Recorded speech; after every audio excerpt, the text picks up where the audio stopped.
शेतकरी कामगारांच्या हितासाठी दौलत अथर्व नेटाने चालवणार. भविष्यात कारखाना महाराष्ट्रात नंबर 1 बनवायचा हे आहे मानस. अथर्वचे अध्यक्ष मानसिंग खोराटे यांनी व्यक्त केला विश्वास.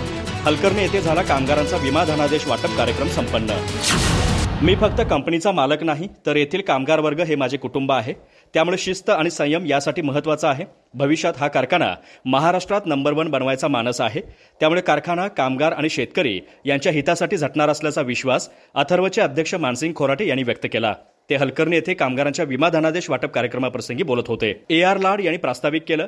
यावेळी प्रकाश केसकर, बाळू साबळे, भगवंत सदावर, चंद्रकांत गुरव, तानाजी कांबळे यांच्या कुटुंबियांना आणि सेवानिवृत्त कामगारांना विम्याचे ग्रॅच्युइटीचे धनादेश वाटप करण्यात आले.